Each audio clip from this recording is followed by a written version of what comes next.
looked at the pages they've released so far. They're heavily redacted. Some pages are entirely redacted. And 97% of this is already in the public domain. So I'm calling on my colleagues. Be one of the next two who sponsors this discharge petition. I think it's shameful that this has been called a hoax. Hopefully today we can clear that up. This is not a hoax. This is real. There are real survivors. There are real victims to this criminal enterprise. And the perpetrators are being protected because they're rich and powerful and political donors to the establishment here in Washington, D.C. So today we're standing with these survivors and we're giving them a voice, and I want to close by thanking them. They are brave. I hope they encourage other survivors to come forward and to tell their stories, not just of Jeffrey Epstein and Maxwell, but anywhere in the country. This is a message that we are sending. This is a litmus test. Can we drain the swamp? Are there people who are outside of the reach of the law? I don't think there should be. So hopefully today we'll get 2 more signatures on the discharge petition. That's all we need. And with that, I want to introduce the bravest woman in Congress, Marjorie Taylor Greene. I find it interesting that the 3 Republican co-sponsors are women. These are women standing up for women. And Marjorie was the first to do it. And I think she deserves all of our gratitude for breaking that barrier and leading the way for the other Republicans. Hopefully they can find their spines as well. And with that, I give you Marjorie Taylor Greene. Yes. Good morning. This is my 5th year in Congress, and this is the largest press conference that I've seen since I've been here. And this is because this is an issue that matters so much to Americans.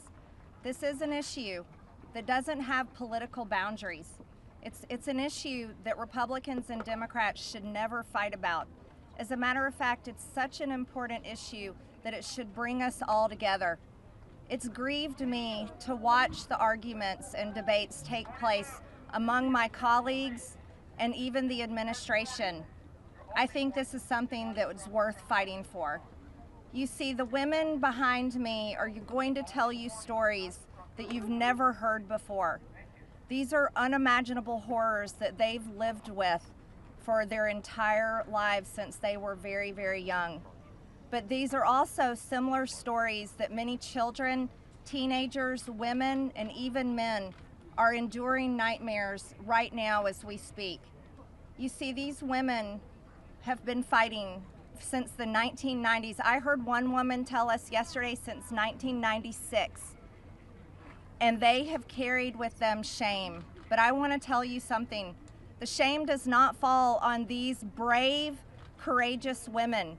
The shame falls on every single person that coldly turned a blind eye to their abuse. The shame falls on every single person that enabled it. The shame falls on every single person that took money to continue it. And the shame falls on the people in power over the past several decades that protected the monster, Jeffrey Epstein, and his cabal that continued a nightmare. Those people deserve the shame. And today we are coming forward and we are going to fight like hell for these women, because we have to fight like hell for those that are enduring sexual abuse and are living in a prison of shame. Anyone that is being abused, it is not your fault. You should live with no guilt or fear or shame. All of the fault belongs to the evil people that do these things to the innocent. This is the most important fight we can wage here in Congress, is fighting for innocent people that never receive justice. And the women behind me have never received justice. And do you want to know why? It's because Jeffrey Epstein somehow was able to walk among the most rich, powerful people, not only in America, but foreign countries.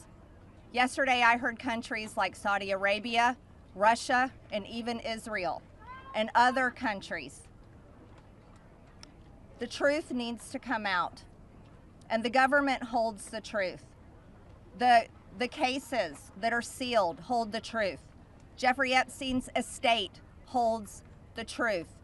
The FBI, the DOJ, and the CIA holds the truth. And the truth we are demanding come out on behalf of these women, but also as a strong message to every innocent child, teenager, woman, and man that is being held captive in abuse. This should never happen in America, and it should never be a political issue that divides us. And I want to thank Khanna and Thomas Massie for doing something brave, crossing political boundaries for a very important fight. And I'm honored to join both of them. And I'm honored that Nancy Mace and Lauren Boebert signed the discharge petition along with myself. And I asked my Republican colleagues not to choose just one path for justice and transparency and accountability, but I asked my Republican colleagues to choose every path for justice and accountability and transparency. And with that, I'd like to bring back Congressman Khanna to start this important press conference. Thank you very much. Thank you, Congresswoman Greene, for your courage and for being here, and thank you again to Congressman Massie for co-leading it. I now would like to introduce two people who have been fighting this for decades. They haven't had their voice heard. The victims haven't been heard. They haven't just been on this in the last few months. They've been doing this in the wilderness for years, and they are really models of courage. Bradley Edwards and Brittany Henderson, who are the attorneys for the victims. Thank you for being here.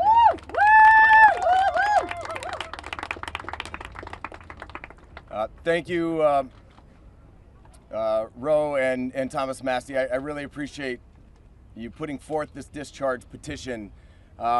It's tough to understand that we have to be here because this doesn't seem like a partisan issue. This is an issue, sex trafficking and sexual abuse transcends politics. We as Americans expect equal protection under the law, and there can be no doubt that Jeffrey Epstein received far greater protection than any of the victims that he abused for years. In 2008, Courtney Wild walked into my office because she was a part of a federal investigation into Jeffrey Epstein, where all she wanted was the government to talk to her. Little did she know the government had worked out a secret immunity deal for Jeffrey Epstein, and we had to file Jane Doe's versus United States of America to prove that Jeffrey Epstein worked out an illegal non-prosecution agreement with the government. That was 2008. It took us 10 years battling the government pro bono for the judge to ultimately determine that the victims' rights were violated. The government has mistreated them after Jeffrey Epstein mistreated them. We then filed civil lawsuits against Ghislaine Maxwell, which has resulted in her being in prison. Our civil lawsuits led to her prosecution. We filed lawsuits against Jeffrey Epstein, against his estate, and against two financial institutions, JP Morgan and Deutsche Bank, that proved that they knowingly provided the financial infrastructure for a sex trafficking operation. Unfortunately, all of the documents and evidence that we have worked so hard to gather hide behind protective orders, confidentiality agreements, and bank secrecy laws. That is why this discharge petition is so important. While we have seen the documents, you haven't. And when you see the documents, you're going to be appalled.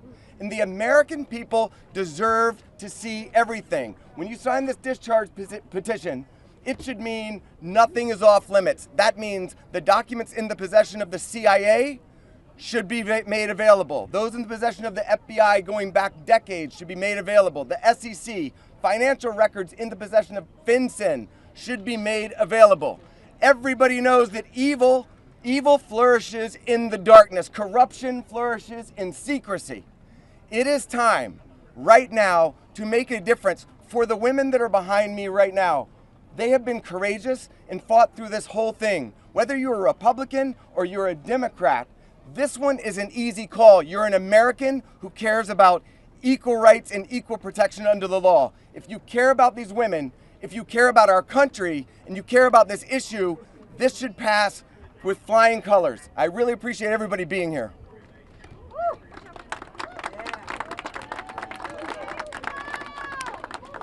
Hi, good morning. My name is Brittany Henderson, and I think in addition to thanking the wonderful congressmen and women who are here today, we need to thank the women, and not just the women who are going to speak, but the other women who are standing behind them, along with other lawyers, Sigrid McCauley, and people who have been fighting for a very, very long time for the world to give this kind of attention to an issue that it should have had forever. This administration has the opportunity to do what the past administrations did not do. This administration can either stand with the victims and stand for the victims, or it can continue to hurt the victims like has happened in the past. We aren't here just to ask for transparency, though. We're here too to ask for protection.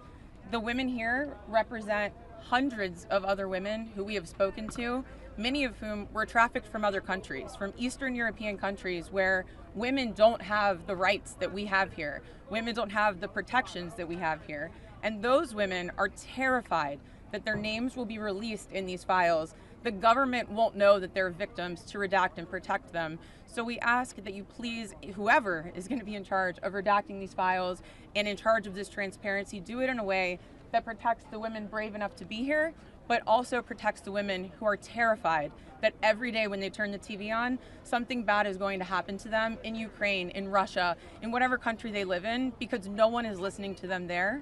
So thank you for being here, thank you for listening, and please protect these women while we seek transparency. Good morning. My name is Anushka DeGiorgio, and I stand before you today as a survivor of both Jeffrey Epstein and Ghislaine Maxwell. I want to thank Congressmen Massie and Khanna for their role in putting together this very, very important bill. Every day of this journey toward healing has come at a profound cost to my mental health. But I am here. I chose to come because this bill really matters. I speak today not only in service of my own recovery from trauma inflicted by Maxwell and Epstein, but to honor the lives, the courage and sacrifices of Virginia Giuffre, Caroline Andriano, and others who could not continue. Their voices mattered. Their stories must not be forgotten. Accountability is what makes a society civilized. Equal opportunity and equal consequence for all. Consequences are not about punishment alone. They exist to deter future harm, to protect vulnerable, and to set a standard of justice. If Ghislaine Maxwell were pardoned, it would undermine all the sacrifices I made to testify and make mockery of mine and all survivors' suffering. That is why the Epstein Files Transparency Act is so essential. It requires the Department of Justice release all the records related to Epstein and Maxwell investigations, flight logs, immunity deals, internal communications, and even the records surrounding Epstein's detention and death. And crucially, it forbids withholding documents simply because of embarrassment, reputational harm, or political sensitivity. This is about ending secrecy wherever abuse of power takes root. But transparency alone is not enough. Survivors need protection, resources, and legal support. If this Congress is serious about justice, then let this moment also affirm your commitment to provide victims with the legal aid they need to confront abusers, to navigate complex systems, and to reclaim their power. Transparency must be matched by support, or else too many victims will remain silent out of fear and lack of access. The statistics demand action. Nearly 1 in 5 women in America will experience rape or attempted rape in her lifetime. Every 74 seconds, someone is sexually assaulted. Every 9 minutes, that person is a child. These are not numbers, they are people. They are your daughters, your sons, your constituents, your friends. Statistically, 1 in 5 of your families will face this nightmare. The days of sweeping this under the rug are over. We, the survivors, say no more. I want to help create a world where survivors of sexual abuse and abuse of power can come forward safely. And I ask Congress to join me in that effort, not only by passing this bill, but by ensuring that those who step forward have legal support to face their abusers, and see justice done. When Judge Berman gave Epstein survivors the chance to finally speak, the world listened. After so many years, survivors were heard. That moment was historic, and so is this moment. For me, the turning point was when I had my daughter, and on the day she was born, I knew I had a responsibility to protect her and to protect all children. I have to use my voice, the voice that had been silenced by fear and shame for so many years. Make no mistake, my polished exterior is a shield hiding a wound that still bleeds. But through this wound, I have found purpose. To be part of lasting change in how we confront exploitation and abuse. And to be clear, the only motive for opposing this bill would be to conceal wrongdoing. You have a choice. Stand with the truth, or with the lies that have protected predators for decades. I am no longer weak. I am no longer powerless. And I'm no longer alone. And with your vote, neither will the next generation be. President Trump, you have so much influence and power in this situation. Please use that influence and power to help us, because we need it now and this country needs it now. Thank you.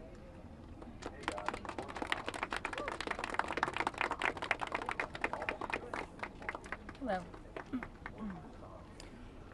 My name is Annie Farmer, and I was 16 years old when I was flown to New Mexico to spend a weekend with Epstein and Maxwell. That same year, 1996, my sister, Maria Farmer, reported what happened to me there, along with reporting her own assault at their hands and their theft of sensitive photos of herself, of me, and our younger sister that she had taken for her work as a figurative painter. I am now 46 years old. 30 years later, we still do not know why that report wasn't properly investigated, or why Epstein and his associates were allowed to harm hundreds, if not thousands, of other girls and young women. We have never been told whether those images were found when they discovered a large amount of child sexual abuse material on his property. As a psychologist, I understand that when the systems meant to protect us recreate the abuse cycle, the betrayal that occurs can be just as damaging as the original trauma. This happens when survivors of these crimes are not believed, when our well-being is not weighed as heavily as those who have more resources or more privilege, and when perpetrators of these crimes are given a platform rather than the survivors of them. For so many years, it felt like Epstein's criminal behavior was an open secret. Not only did many others participate in the abuse, it is clear that many were aware of his interest in girls and very young women and chose to look the other way because it benefited them to do so. They wanted access to his circle and his money. Their choice to align with his power left those of us who had been harmed by this man and his associates feeling very isolated. I could never have imagined being here today and this chorus of support that we have all received. I have been sent so many notes and messages from people with no direct connection to this case who've expressed their solidarity with us. And I believe that is because, in part, as Anushka explained so well, this is an extremely widespread issue of child sexual abuse, of sexual exploitation, of sexual violence. This affects almost every family in some way. From my conversations with women in these last few days and from all of the support that we've received, it's very clear to me that we are not going away, we are not going to be quiet, and we are not going to give up. And I ask the American public to stand with us and not give up. At a time with record high levels of distrust in our institutions and a perception that there are two Americas, one for those with power and privilege and one for everyone else, passing this Epstein Transparency Bill is one important step that can be taken to prove to Americans that the government does not side with sexual perpetrators. A thorough public review of this information is an important step in preventing the type of systemic failures that have occurred in this case and harmed all of us. An important step towards healing for those involved. Thank you.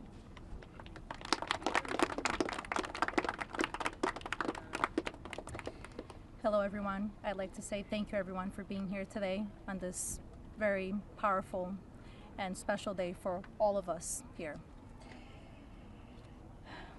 My name is Marina Lacerda.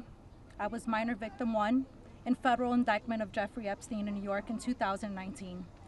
I was one of dozens of girls that I personally know who were forced into Jeffrey's mansion on 9 East 71 Street in New York City when we were just kids. Today is the first time that I ever speak publicly about what happened to me. I never thought that I would find myself here. The only reason that I am here is because it feels like the people who matter in this country finally care about what we have to say. As an immigrant from Brazil, I feel empowered knowing that the little girl struggling to get by at 14 and 15 years old finally has a voice. For the first time, I feel like I matter as an American. I was only 14 years old when I met Jeffrey. It was the summer of high school. I was working 3 jobs to try to support my mom and my sister when a friend of mine in the neighborhood told me that I could make $300 to give an older guy a massage. It went from a dream job to the worst nightmare. Jeffrey assistant Leslie Groff would call me and tell me that I needed to be at the house so often that I ended up dropping out of high school before 9th grade. And I never went back. From 14 to 17 years old, I went and worked for Jeffrey instead of receiving an education. Every day I hoped that he would offer me a real job as one of his assistants or something important. I would finally have made it big, as like we say, the American dream. That day never came. I had no way out. I was, until he finally told me that I was too old. There are many pieces of my story that I can't remember, no matter how hard I try. The constant state of wonder causes me so much fear and so much confusion. My therapist says that my brain is just trying to protect itself, but it's so hard to begin to heal knowing that there are people out there who know more about my abuse than I do. The worst part is that the government is still in possession right now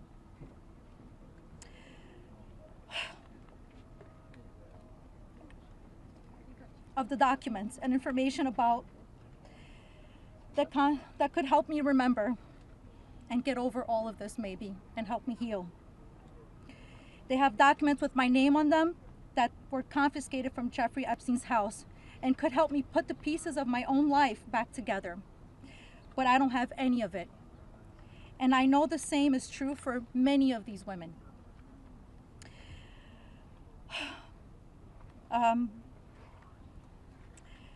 We are here to support this bill today, not only for transparency, but for the American people. But if the government is going to release these documents to the public, describing the crimes committed by Jeffrey Epstein and others, the least that they can do is give me my documents that they have about me. The other survivors deserve the same respect from our government. While identifying information must be redacted to the public, it is equally important to provide the victims themselves with unredacted information. I will never forget when the FBI agent showed up in my door in 2008. Jeffrey Epstein hired a lawyer to represent me, or more like to represent him, I'd like to say. I couldn't ask any questions, and I had no idea what was going on. I was terrified. Until today, I think most of us are still terrified. I thought somebody was going to kill me. I thought something was going to happen to my sister or my mother. It went further out to even maybe thinking something would happen in Brazil with my family. And then one day, the lawyer said that everything was just gonna go away. Like nothing happened. I didn't need to testify. When I asked him why, he gave no explanation. That was it. So why? Why was I never called to testify then? We could have saved so many women. We could have saved so many lives from being abused. Why did he get away with it in 2008? Why was he able to go on in the abuse with hundreds of girls after the Florida investigation? Why didn't they let me testify to help stop him? Our government could have saved so many women, but Jeffrey Epstein was too important and those women didn't matter. Why? Well, we matter now. We are here today and we are speaking and we are not going to stop speaking. Today, I stand here with the women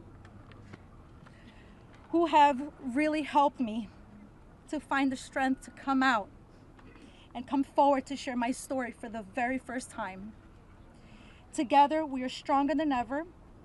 While she may not be with us, Virginia Roberts, we will continue to use our voices to strengthen yours always. Thank you.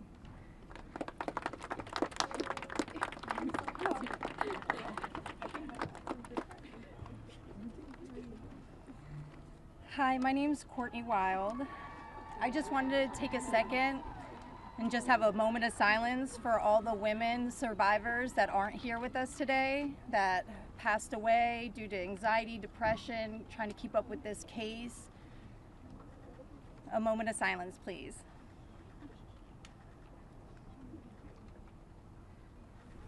Thank you. My name is Courtney Wild. I was only 14 years old when I was introduced to Jeffrey Epstein by a 13-year-old friend of mine. The details of the abuse that he inflicted on me for years is not important today. In 2028, I was cooperating with the federal government in the investigation of Jeffrey Epstein. They sent me a letter telling me to be patient because this was going to be a lengthy investigation, but at the same time, they refused to talk to me and tell me what was going on. So I hired an attorney, Brad Edwards, because I was hopeful to get some answers. When I walked into his office at 19 years old, Brad sued the government for refusing to tell me what was going on under the Crime Victims' Rights Act. The only reason anyone ever found out that the government had already given Jeffrey Epstein immunity through the non-prosecution agreement was because our lawsuit forced the government to tell us. Otherwise, nobody would even know that today. Sometimes it's hard to believe that I had to sue the United States just to learn that my abuser was given immunity. I started as Jane Doe, but I decided I was proud enough to take on our country, and I was on the right side of history. We fought the government for 10 years to prove that the government violated our rights as crime victims and the crime victims' rights in order to protect a pedophile. We had to win the 11th Circuit Court Appeals to force the government to turn over thousands of pages of emails between Jeffrey Epstein and the government. Those emails provided the proof that the government worked very hard with Jeffrey Epstein to violate our rights. Why?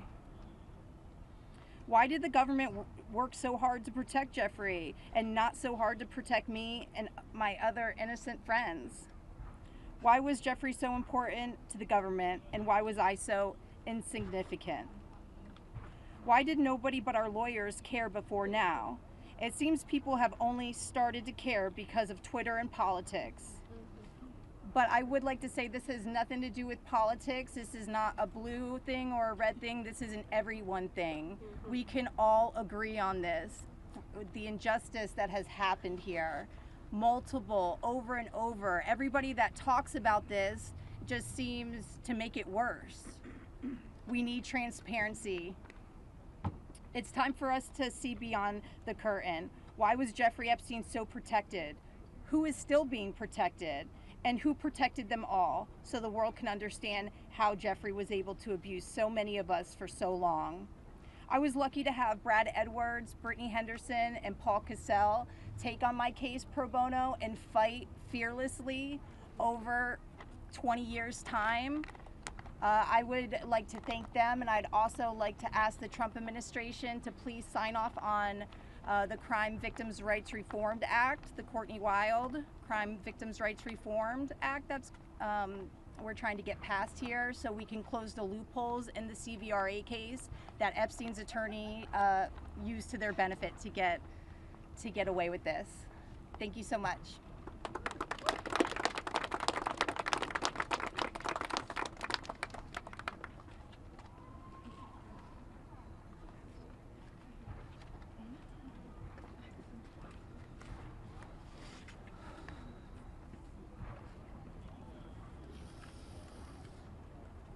Good morning. First and foremost, we want to extend our deepest gratitude to Brad and Brittany Edwards, Congressman Massie and Khanna, and above all, the brave survivors who have entrusted us with the privilege of speaking today on behalf of Virginia. Robert Jeffrey, as her family. We are here today because we support H.Res.581, the Epstein Files Transparency Act, in its entirety. But as much as this bill is about shining a light on truth, it's not just about the bill. This is about justice. This is about survivors.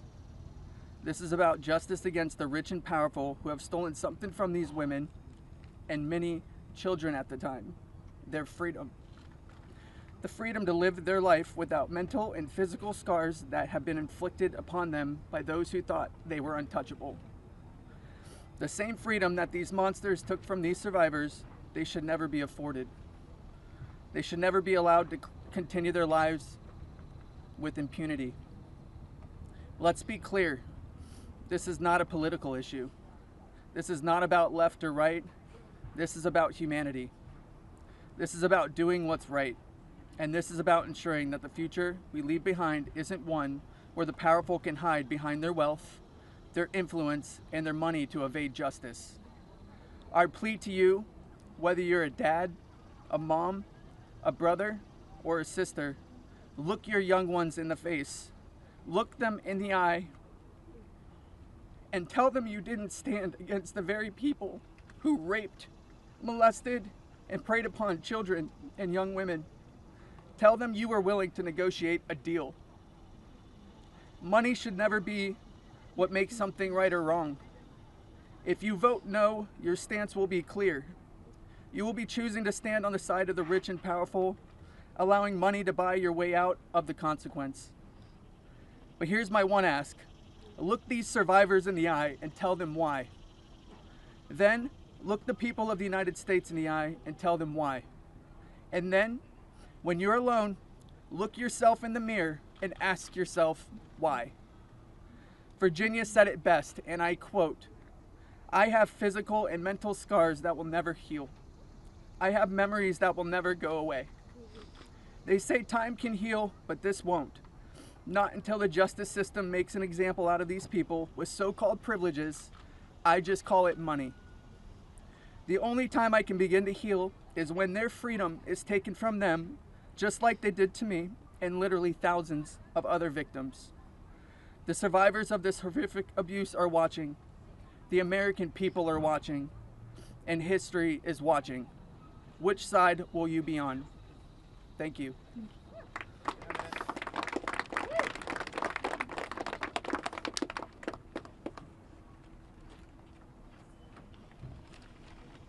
Hello, my name is Jenna-Lisa Jones, and I was only 14 years old when my friend brought me over to Jeffrey Epstein's house in Palm Beach in 2003. I had a terrible home life, but I was such an innocent kid then. I always did my best in school, and I had such a positive outlook on life. Until that day that I met Jeffrey, I have never been more scared in my life than I was that first time that he hurt me. I remember crying the entire way home, thinking about how I couldn't ever tell anyone about what actually happened in that house.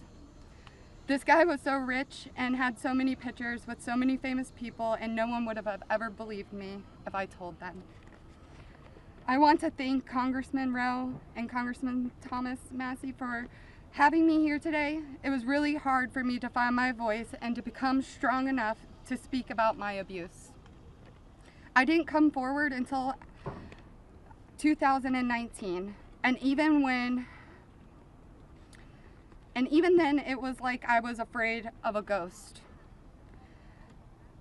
I know that I was just a little kid, but sometimes I still feel like it is my fault that this happened. Being given the opportunity to speak at the United States Capitol building about something that is so important, not just to me and the women before you, but to the entire country. Together, we can finally make a change.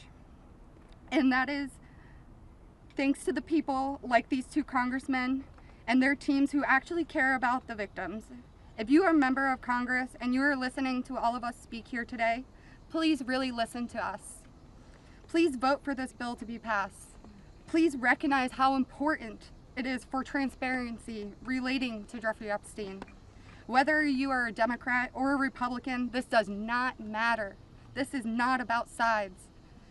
You are an American and you are a person who has chosen to serve in an elected position to stand up for those you represent who cannot always stand up for themselves.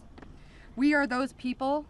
We are the Americans that you promised to protect.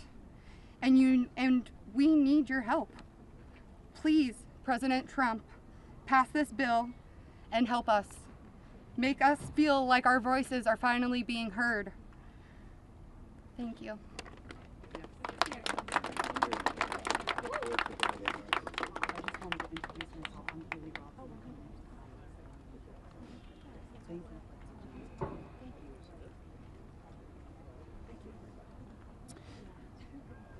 Good afternoon. My name is Haley Robson. I was a 16-year-old high school student athlete who made good grades and had high aspirations for college when I was recruited and asked by a classmate of mine alongside with a 20-year-old male if I wanted to give an old rich guy a massage. But what high school girl would not want to do that? That day changed my life forever. And when I got into the massage room, Jeffrey Epstein undressed and asked me to do things to him. My eyes welled up with tears, and I have never been more scared in my life. When it was over, he paid me $200 and requested in exchange that I bring a girl each time to make another $200. I told him I did not want to do that, and then he gave me an ultimatum. Either you come here and massage me when I call you, or you bring me friends of yours to massage, and I will give you $200 per girl for each time she comes. I felt and hoped to never hear from him again, but he called me every day. He was so wealthy and powerful, and he would not let me go. I felt I had no choice. If I disobeyed him, I knew something bad would happen. So knowing I did not want to be sexually abused, I started to bring him other girls from my high school, and he paid me $200 for bringing them. I just hoped each time it would be the last time. One day, the stepmom of one of the girls brought him and called the police on Jeffrey Epstein. The police then called me in for questioning. I had told them the truth despite the fact that I was a teenager and a minor, and I was able to tell the police the names of all the other victims. The police treated me like a criminal. I had, by this time, had turned 18. I had been with Jeffrey since I was 16 and for 2 years. So they had told me So they told me I was going to be arrested. My name was then distributed to the press as a co-conspirator of my abuser, who I detested. My entire world was crashing in around me, and I started being threatened and bullied, till this day still receiving death threats. I was singled out and for many years had to suffer a smear campaign of lies about me because of the way that I was portrayed by the press. The press made me out to be a predator when I was just a 16-year-old little girl who was sexually abused by a powerful man and an evil man. For years, I had no friends. My boyfriend was murdered, and there was nowhere to turn. The government, after investigating more, learned that I was true a victim, but the damage was done and it was too late. There was no way to undo the harm the press had caused me. In 2019, I met Brad Edwards and Brittany Henderson. They changed my life and they believed in me and have helped me to finally heal. Healing is a process, and I may never get there. But the passage of this bill requiring the government to produce all the evidence that it has gathered on Jeffrey Epstein and Ghislaine Maxwell is a huge component of healing for me and for the many other women who have suffered for so long. For many reasons. First, we and the rest of the world need answers. Why was he so protected? And why didn't anyone ever care to stop him? It doesn't take a brain surgeon to know that if he is spending thousands of dollars a day paying high school girls he abuses and had a lot of access to cash. I learned through my attorneys in the JP Morgan class action case that there were years when his staff withdrew over $1 million in cash a year. Was that not a big enough red flag? There were wire transfers to other victims, and the government did not protect us. The banks did not protect us. So lift the curtain on these files and be transparent. Every single time a new conspiracy gets circulated in the media, whether he is still alive, what powerful person had him murdered, who was on the Epstein client list, and there are names going around on TikTok and Instagram, we, the survivors, are suffering severely. We take our kids to school and everyone is talking about it. We can't read the news or do anything without hearing crazy stories that are only able to live on because the government continues to hide the evidence and the truth. So people just make up stories. Those stories hurt. They hurt real people who have already been hurt. And we have lost so many Epstein victims to suicide, and maintaining the real truth and secrecy only allows for conspiracy theorists to tell lies that drives up our anxiety and fears and will continue to lead to more pain, more suffering, and honestly, more deaths of innocent victims. It's time you do is right by us. Unseal all the documents. We are requesting transparency, and I am requesting every congressman and woman that goes against this bill be outed. I want to know. Thank you.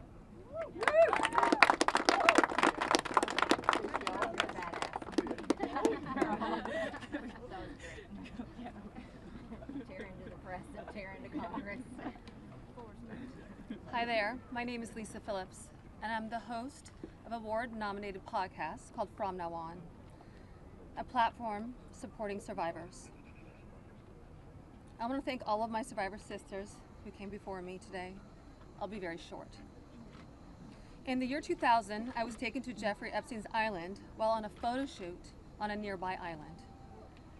Who I saw and what I experienced there was a glimpse into a very dark and disturbing world. For years after, I tried to avoid Jeffrey, but he had introduced me to Katie Ford, the owner of the Ford Modeling Agency. Epstein's reach went to the very top of fashion, arts, and entertainment. This did not just happen to underage girls in Florida. In New York City, hundreds of young, ambitious women were abused by him. Epstein was not just a serial predator, he was an international human trafficker. And many around him knew, many participated, and many profited. And yet, he was protected. So I stand here today for every woman who has been silenced, exploited, and dismissed. We are not asking for pity. We are here demanding accountability, and I'm demanding justice. Congress must choose. Will you continue to protect predators, or will you finally protect survivors? And also, I would like to announce here today, us Epstein survivors have been discussing creating our own list. We know the names. Many of us were abused by them. Now together as survivors, we will confidentially compile the names we all know, who were regularly in the Epstein world. And it will be done by survivors and for survivors. No one else is involved. Stay tuned for more details.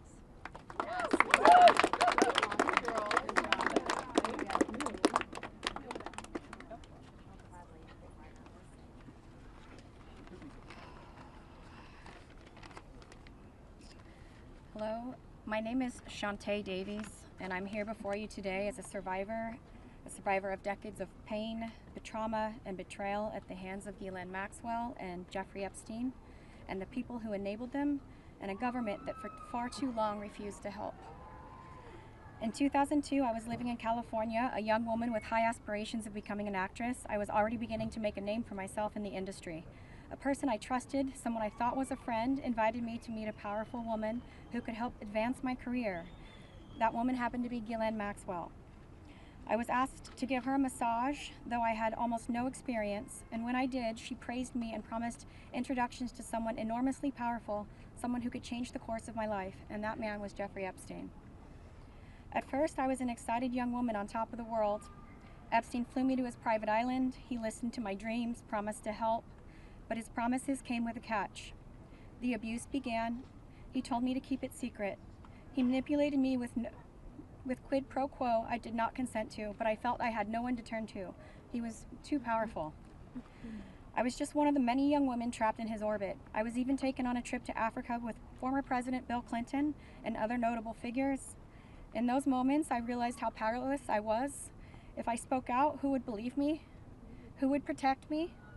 Epstein himself was the most powerful leader of our country. Epstein surrounded himself, with the most powerful leaders of our country and the world. He abused not only me, but countless others, and everyone seemed to look away. The truth is, Epstein had a free pass. He bragged about his powerful friends, including our current president, Donald Trump. It was his biggest brag, actually. And while what I endured will haunt me forever, I live every day with PTSD. I live as a mother trying to raise my child while distrusting a world that has betrayed me. This kind of trauma never leaves you. It breaks families apart. It shapes the way we see everyone around us. But one thing is certain, unless we learn from this history, monsters like Epstein will rise again. There are files, government files, that hold the truth about Epstein, who he knew, who owed him, who protected him, and why he was allowed to operate for so long without consequence. Why was Maxwell the only one held accountable when so many others played a role? Why does the government hide this information from the public? This secrecy is not protection, it's complicity. And as long as the truth is buried, justice will remain out of reach. That is why this bill matters. Passing it will, bless you, ensure that the suffering of survivors is not in vain. Passing it will bring accountability, transparency, and prevention. It will help protect the next generation of predators who seek to place themselves above the law through wealth, influence, and connections. This is not just my story. It is about every survivor who carries invisible scars. It's about the weight we live with daily. It is about the families broken and the futures stolen. So I ask you, President Trump and members of Congress, why do we continue to cover up sexual abuse and assault? Who are we covering for? Let the public know the truth. We cannot heal without justice. We cannot protect the future if we refuse to confront the past. Thank you.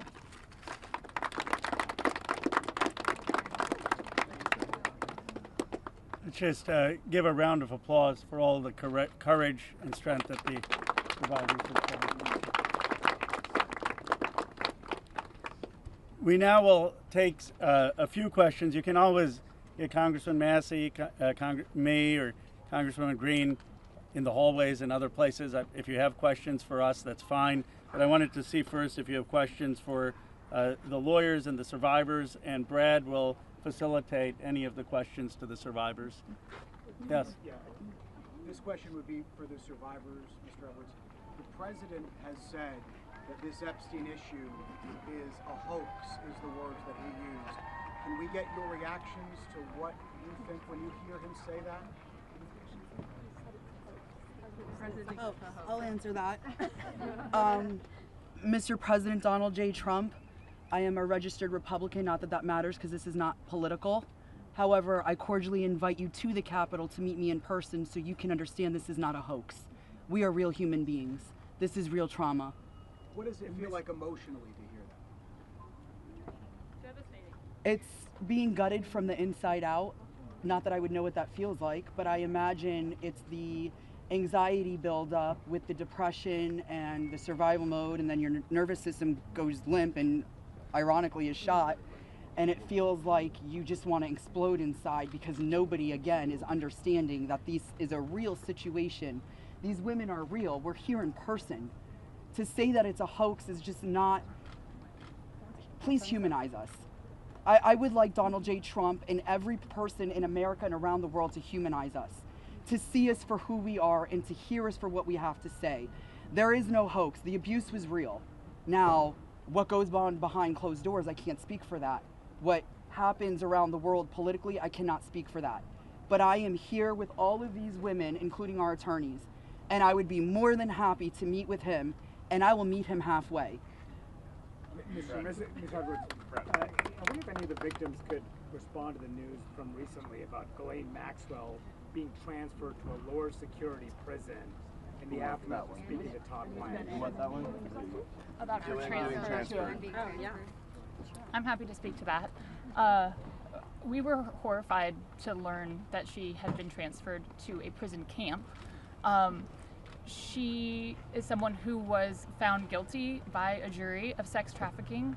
She not only, we often hear that she procured women for Jeffrey, which I think is a very sort of polite and minimizing term. She also participated in the abuse. She was a major architect of the scheme. And the fact that she has painted herself as a victim, I think is disgusting. And it was horrifying, I think, to us that we were not told about her prison transfer. We found out about it in the news.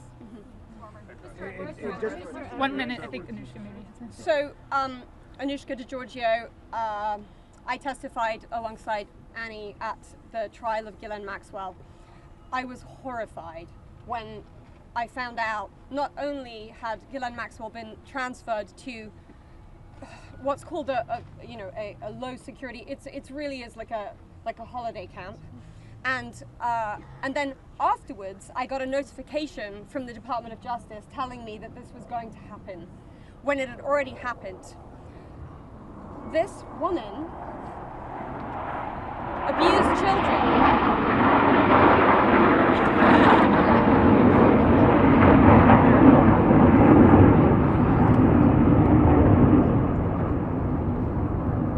I was abused by Jeffrey Epstein and Ghislaine Maxwell for over 10 years. Ghislaine Maxwell was present for some of my abuse at the hand of Jeffrey Epstein. She was present, she was complicit, she was enabling, and it is appalling and disgusting. And it's one of my worst nightmares that she not only be transferred, but at the possibility that's very much going around that she might be pardoned. This is not okay, guys. This is not okay. And I just want to add that I think it sends a very dangerous message to our country, to the young people in our country, that someone that we all know is aware of these crimes could be given a pass. And just for the last one, the last survivor who just spoke, the last survivor who just spoke, she said that Epstein would brag about her relationship with Donald Trump. Could she please elaborate about that? Shante. Get to the microphone. Get close. Yeah, I did say that.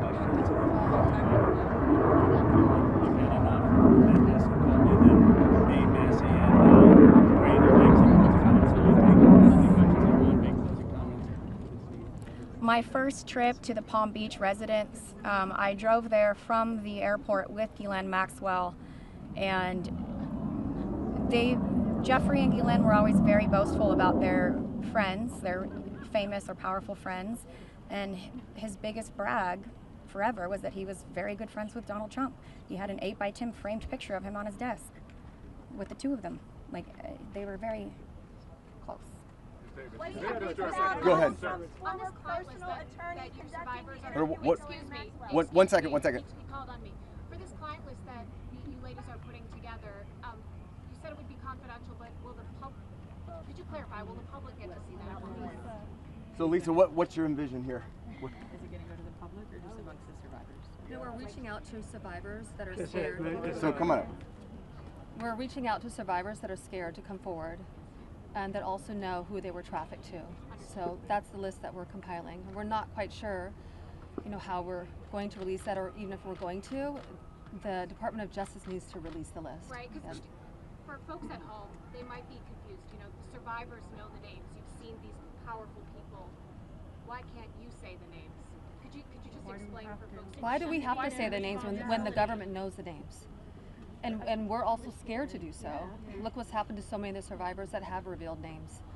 I find the question about the bill. I think it's also worth saying that having represented, I think, between our firm and Boyce Schiller, hundreds of victims, and we've talked to them about the various people that they were farmed out to. So we've created somewhat of a list. Most of these individuals, the victims, are very scared to say these names because they could get sued, they're going to get attacked, and nobody protected them the first time. And that was against one person. So is there a list? There is a list, but just to dispel kind of the common theme here, every one of these women was abused by Jeffrey Epstein, and his scheme was to personally abuse women. When they reached a certain age, he did farm a section of them, some of them, out to some of his friends. That doesn't mean all of his friends. With that said, I'm more than happy to assist in helping create the list behind the scenes and see what we do with it. But if someone's interested, Go ahead. Hold on. I think if someone's interested in prosecuting, they may have something different to say about sharing a list. But they're not sharing a list for nothing to happen, and that's the experience that they've had for all of these years. Thank you all. We're waiting to see the fate of this discharge petition right now as we're here. The speaker and others have said that the people he met with yesterday had concerns about your names being released if this bill were passed. And some people I talked to today are not signing the discharge petition because they say you don't want them to. Can you clarify if that is accurate? Do any of the survivors here not want the bill to pass? First of all, our legislation, Khanna and I went through this, we talked about this, and we were very careful to make sure that there is an exception so that personally identifiable information, not just their names, but anything they could be identified by, would not be disclosed. And can you speak to that as survivors yourself? I think all of them are on the same page, that they want everything released. Yes, they unequivocally redact personally identifying information and release everything else. Okay. So, Mr. Edwards, thank you. I know it's your first time speaking. I'll go to Marina if we can. Yeah, sure. Marina, you have stayed silent for so many years. Today, this is the first time, if we understand correctly, you have never before gone public with your story and to share this. Can you help us understand why today, why now, and why here? Well, it is not okay for us to be silenced, and it's not okay for Jeffrey Epstein and everybody else to be put on a pedestal. I think everybody needs to hear from us because we know what went on, right? And there is not only me who's been silenced, there are hundreds of women that are silenced. My hope is to stop this abuse for the future, right? For people that are coming up, for women. My daughter, for example, these women have daughters. They most definitely don't want that anymore. And I think mainly this is therapy for all of us too. You know, we want to be heard. Nobody also has never asked me to speak. That's also another thing. So I can say for all of us here, we are here, we want this bill to pass. It is very important, okay? And we need transparency. We are tired of looking at the news and seeing Jeffrey Epstein's name and saying that this is a hoax. We are tired of it. We are done. We are not going to be silenced, and I hope that my voice will bring other survivors and other victims to come along and speak up so that we can be more of a stronger voice and louder. And so what is your message to President Trump on this, Marina? Listen, I don't want to send a direct message to him. I'm already scared enough. Yeah, just pass the vote, listen to us. This is not a hoax. Like, it's not going to go away. And like I said on my speech earlier, we're not going to be silenced anymore. We will be speaking moving forward. Wherever we need to be, we will be, and we need to pass this. Go ahead. Thank you, sir. Jordan Conrad, Gateway Pundit. You know, for years we've heard that there was an Epstein client list or some kind of list. Now we hear from the DOJ that there's no list. Question for all the victims. What do you guys think? I know you're working on your own list, but do you believe that Jeffrey Epstein had a list? Yeah, so there's not a list. Yeah. So here's what it was. Just like you heard everybody today, Jeffrey Epstein created, through an organization of enablers, of people that were on his payroll. It was a complicated scheme where others should still be investigated because they helped to enable him and operate this scheme. Without those people, he could not have done this. But the purpose was for him to personally abuse people. With that being said, certain of his friends, he farmed out certain of the women that he was exploiting too. But that wasn't the primary purpose of that scheme. And I don't think he wrote the names of those people down. There's not a list of, hey, here's all of the people that I sent females to. That's just not how that organization works. Mr. Edwards, Agreed? Is there any evidence that Jeffrey Epstein was involved with or tied to the CIA or a foreign intelligence operation? I think that the safest thing for me to say is all files should come out, whether it is for this with the CIA, FinCEN, SEC, FBI. I'm not just making these up haphazardly. I'm giving you a roadmap where to look. So, Go ahead.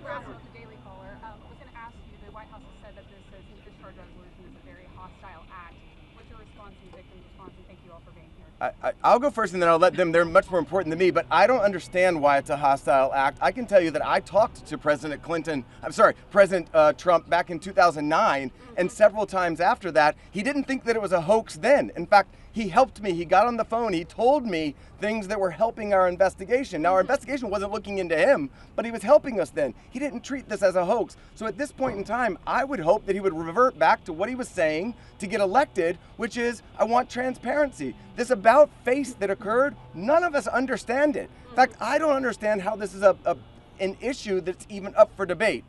How do you not stand behind these women after you've heard their stories and know that hundreds of them were abused, and it was only because files are being kept in secrecy? The world should know who he is, who protected him, and the other people that are out there to be investigated need to be investigated. Sir, Ms. Davis, Are there any people who are currently serving in government who are named, who you know of, are in these files, who you had relations with, anything of that sort, who Jeffrey Epstein connected you with? Are you willing to say yes or no? I don't think I can answer that. Mr. Edwards, right here, please. Mr. Edwards. Mr. Edwards, sorry. Mr. Edwards, you represented Virginia Roberts Dufresne, correct? Because they're saying they're being scared to talk. I think she's referring to my speech. Hi, Anushka DiGiorgio. I have been threatened. I was threatened by phone. My daughter was threatened when I was volunteering to participate in, by means of being a witness in a civil lawsuit that Virginia Giuffre was bringing against Ghislaine Maxwell. I have been followed. I have been stalked. I have been followed not only by journalists, but by people who do not get out of the car and do not try and talk to me and just drive behind me as I drive my daughter to school. So the fear is very real for us. I have also been in multiple situations with both Jeffrey Epstein and Ghislaine Maxwell, where they have been direct and indirect about implying and saying that if I was to talk, if I was to bring any kind of trouble, then there would be severe consequence, including death. Just to add to that, Maxwell also threatened my sister Maria Farmer. When the FBI did nothing about her initial report, she reported individually at that time, and then in 2002 we spoke to a reporter at Vanity Fair telling our stories, fearful that perhaps other people were being harmed. We were not. We believed that was going to make a difference. We believed that would be put in print, and that story was crushed. And it was because of their power. And the message that we got from that was direct threats from Maxwell to my sister about her well-being and her safety and that of our family. So I think many people have similar stories of threats. That has been a very real part of this case. Go ahead, over here. Do any of today's survivors speaking, did anybody here ever have any connection or interaction with Epstein's alleged financier, Leslie Wexner? No. Nope. Do you want to address that? I just want to say one thing that's very clear when people say, please share names. There are names that are very well known, like that of Les Wexner, who everyone knows supplied an enormous amount of Epstein's financial wealth and allowed this operation to happen. So it's, I think, confusing to many of us why there have not been more ramifications for him, and he's been seen as a victim when clearly I believe there's more to it. Mr. Edwards, right here, please. Mr. Edwards? Yeah. Yeah, so you represented Virginia Roberts Dufresne for many years. She eventually had to recant the allegations that she made against Alan Dershowitz. She alleged that on at least 6 occasions. All right, next question. Next question. Thank you. Who's next? Why is it that she should be Yeah, no, we're not answering your question. Anybody else? How did the victims feel about the interview that was given to Ghislaine Maxwell by Todd Blanche? Why aren't you going to answer my question? Okay, ma'am, I think that you had a question.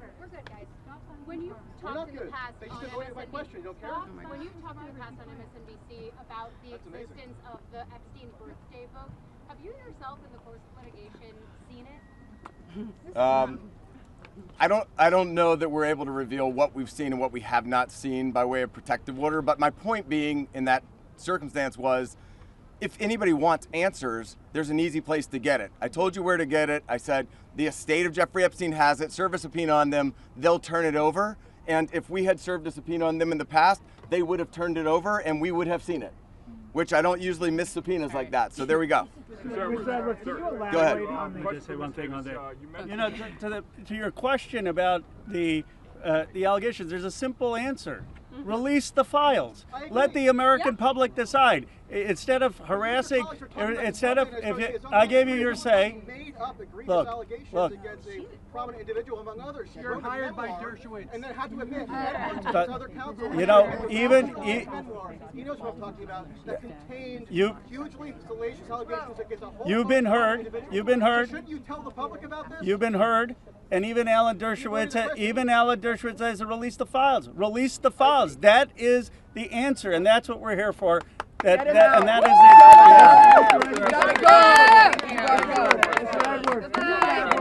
Can you elaborate on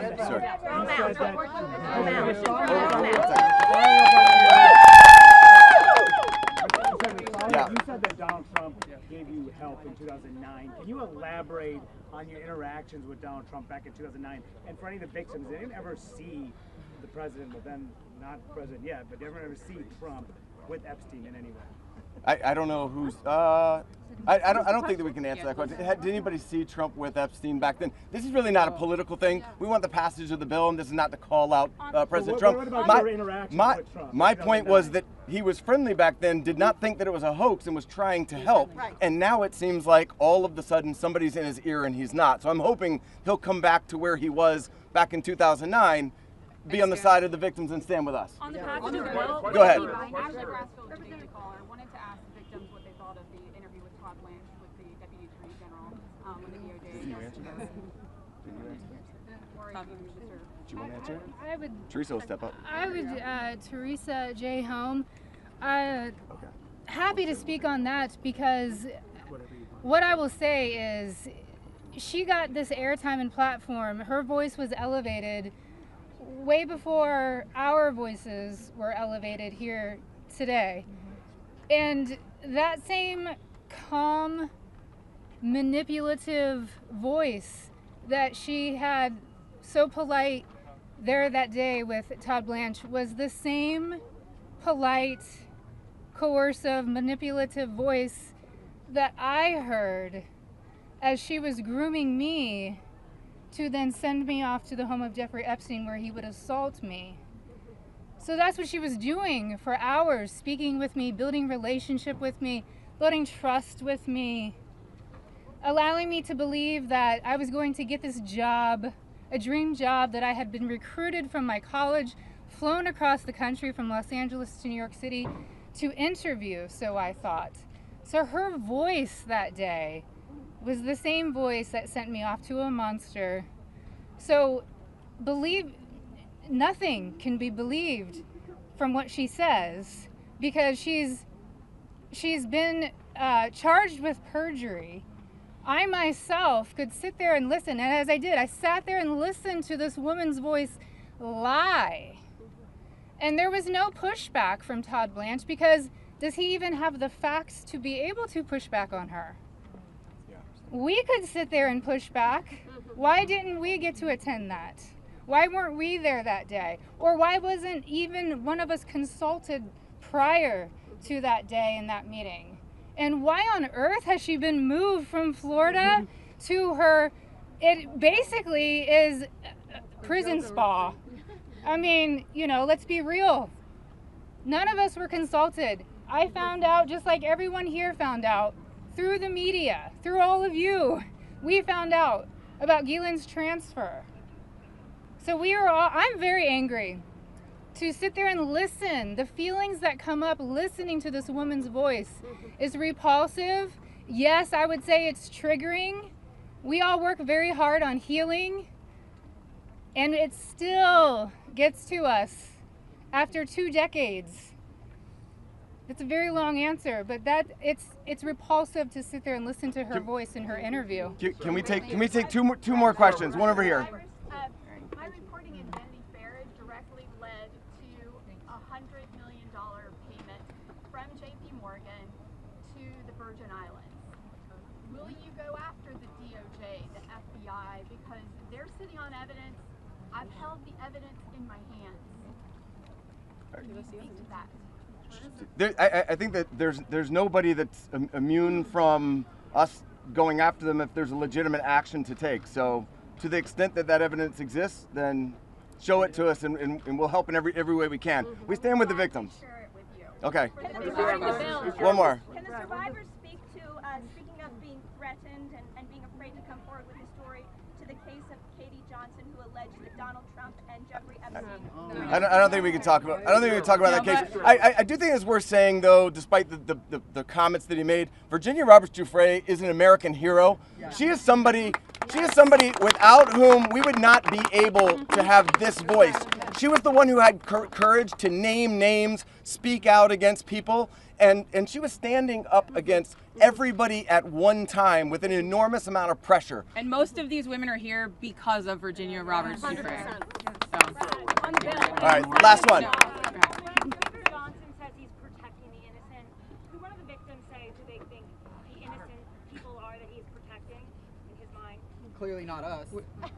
I don't think that anybody knows, but I can tell you that in the Oversight Committee meeting yesterday, they indicated that they were all for transparency, releasing the files, and asked us to hold them accountable. Isn't that right? Yeah. They said hold them accountable, so we intend to hold them accountable. We're going to show them where to go with it, and as long as they're doing their job, they should. I'm going to turn it back over to Bro Khanna. Thank you. Let me just say this. Let me say this. I think the people back who are testifying here today or speaking out today, they are American heroes. Let's give them another round of applause. And you say, look, Thomas, Marjorie, and I, we're huge believers in the First Amendment, and we believe in free speech, and we take abuse all the time. But you see, you see why it's so hard to do what they have done, because they come forward and you subject yourself to national scrutiny and national questioning. And I just want to say from the bottom of my heart how appreciative I am and how proud I am of what you've done today. You made a big difference. Before I bring on Marjorie and then Thomas will have the last word, I want to summarize 3 basic things that I heard from the survivors. First, they want to know why our government covered up for someone rich and powerful.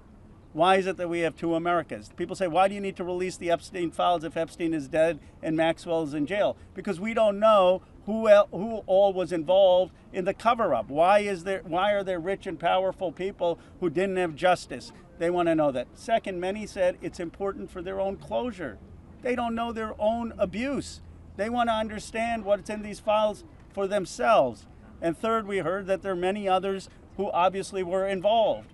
And they want to know, and the American people deserve to know what was there in those files. I actually think they're helping us come together as a country.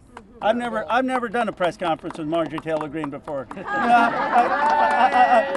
I've done some with Tubbs, but look, this country is divided, it's exhausted. This is one thing that we can come together on. Yeah. And I was very clear with Thomas. This is not against President Trump. I would like nothing more than a Truth Social post for him after this press conference saying just release the files. Be with Massie, Khanna. This is about something much deeper. It is about bringing this country together to stand for America's kids, to restore trust, and to move this country forward. So thank you to the survivors for helping us do that. Now I want to introduce Marjorie Taylor Greene. Thank you. Thank you. For everyone watching at home, I think it's important to put yourself in these women's shoes. As you're questioning, why can't they just name the names? What you don't realize is they just told their stories of being raped and being abused, being victimized, being manipulated, being coerced, and basically held in a prison of captivity of sexual abuse while they were young teenagers and extremely young, vulnerable women. And in Jeffrey Epstein's home and the places they went with him, they saw the most powerful people in the world in his pictures, and they saw him with those people. Can you imagine how terrifying it would be to name names like that? These are some of the richest, most powerful people in the world that could sue these women into poverty and homelessness. Yeah, it's a scary thing to name names, but I will tell you, I'm not afraid to name names. And so if they want to give me a list, I will walk in that Capitol on the House floor and I'll say every damn name that abused these women. I can do that for them, and I'd be proud to do it. Now, another thing, this is not about politics, and this is a boiling point in American history where the American people, just like Roe just said, there's become two Americas.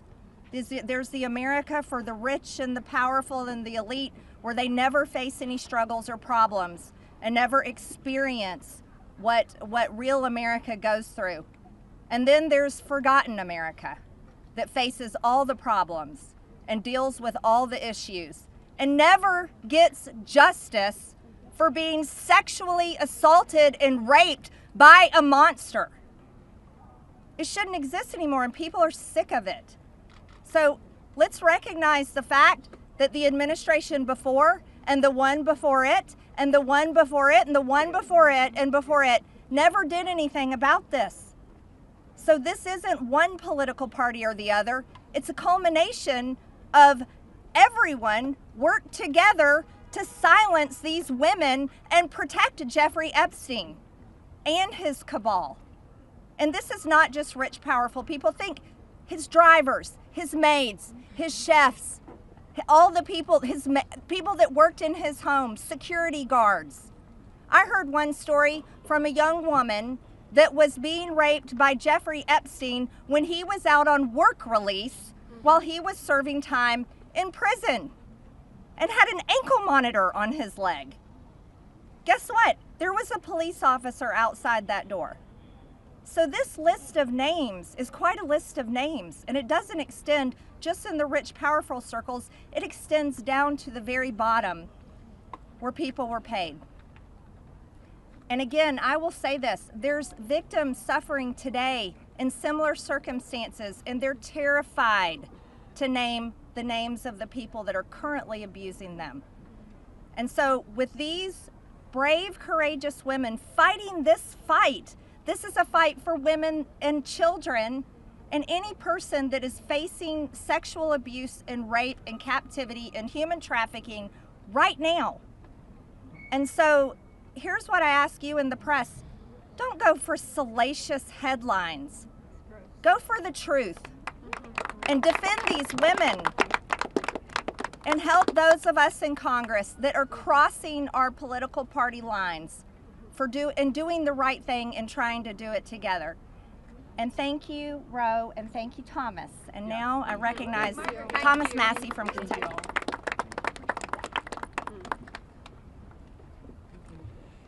Well, there's three branches of government, and we're supposed to keep each other accountable. And that's what we're doing here today in the People's House. We're standing in front of the People's House with real people, not a hoax.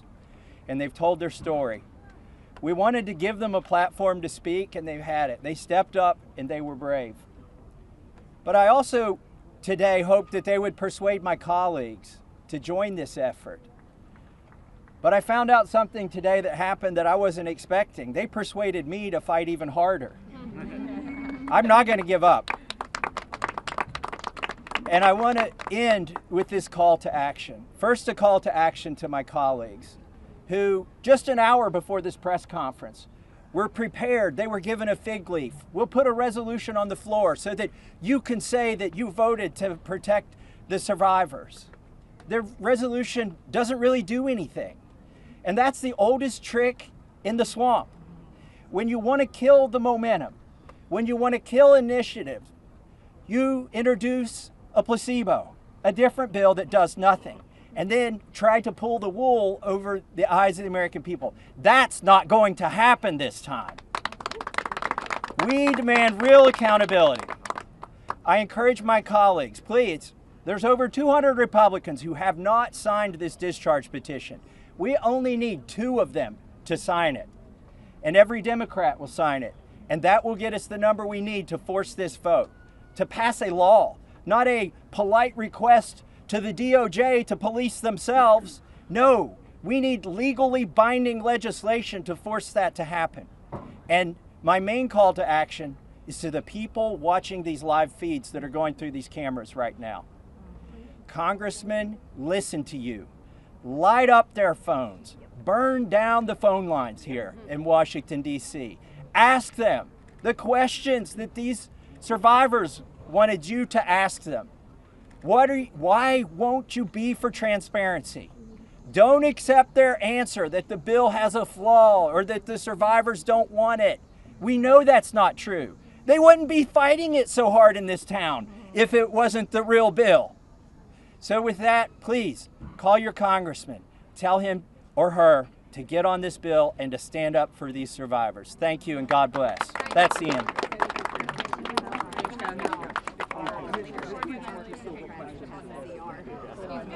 Thank you guys very much. This is unbelievable. I mean, this is thank you so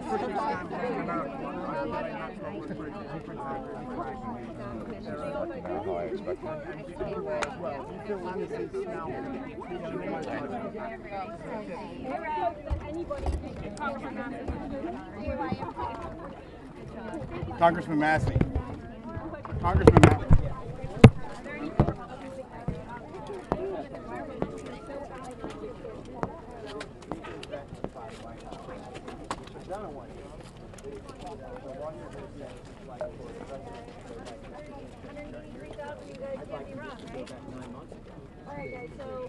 Thomas Massie, what's some of the kickback you're getting back from your colleagues? What are some of the reasons why they don't want to endorse this?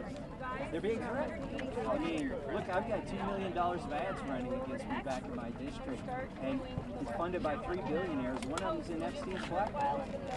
I mean, this is what happens. Your consultants, your political consultants will abandon you when the White House gets mad at you. The speaker will block all of your bills. They'll shut down your fundraising. This isn't political, but it is. I mean, the opposition to this is very political. What's your impression of the White House seeing to whip against this vote so actively?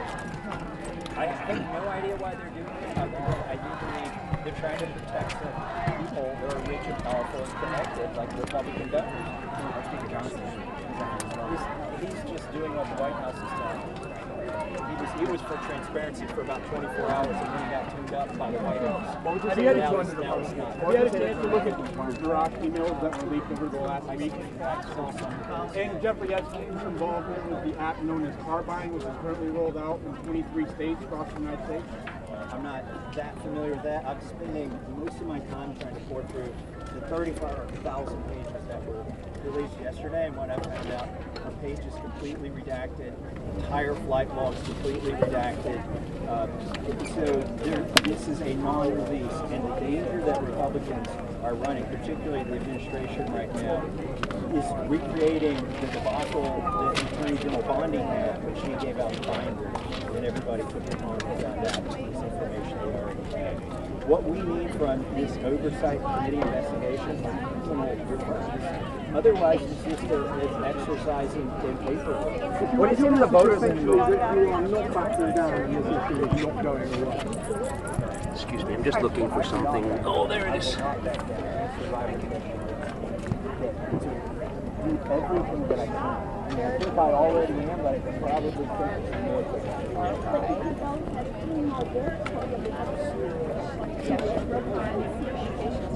Well, it's not the end today. Is today the deadline? Well, procedurally what happens is this discharge petition so for 4 months, we'll be waiting and so the Republicans are then would go to the Senate. And the Senate. Let me hear your voice. Those are the next steps. But I think that's the big lead that the speaker offered, especially from my side, going to shrink up. Then they would be proposed.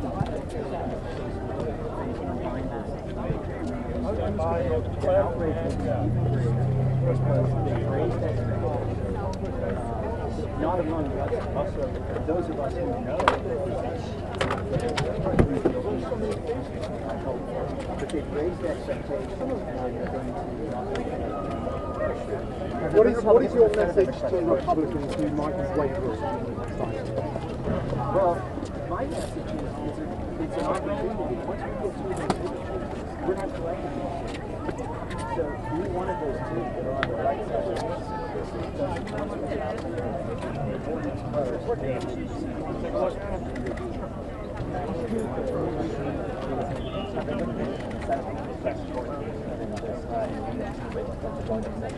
Yes, I think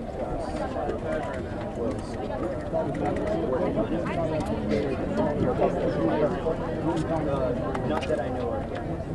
So that would be if people are working on a second call, what are you doing in the Senate? We've got this going in the House.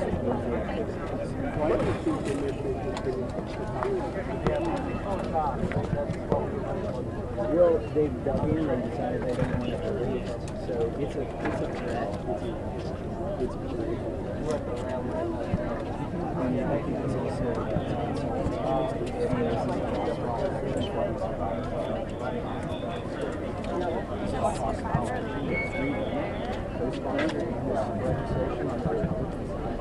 why is the White House trying to do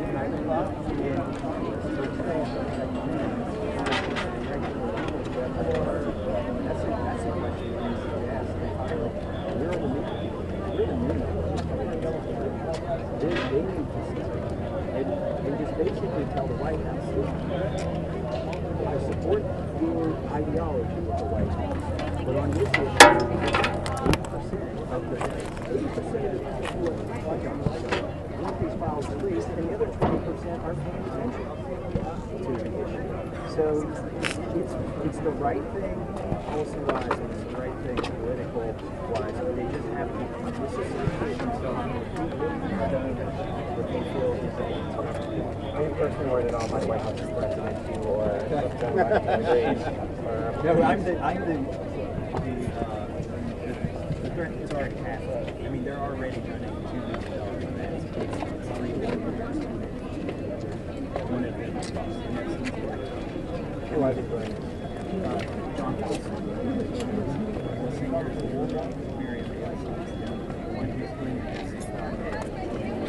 What conversations have you had? And by the way, those are max donors to Speaker of the House. They're max donors to the NRCC, they're max donors to the RNC, they're max donors to Trump's campaign. These are 7, 8-figure donors. What conversations have you been having with your colleagues to try to bring some back to the bill, especially with the Speaker criticizing the language? Really drafted. He raised some specific criticisms. An article that we drafted, my staff and I were honored that he looked at 3 entire pages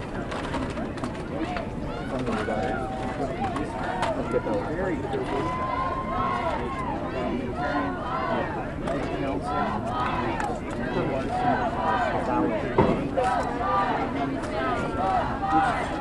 Most of my effort has been in basically dispelling the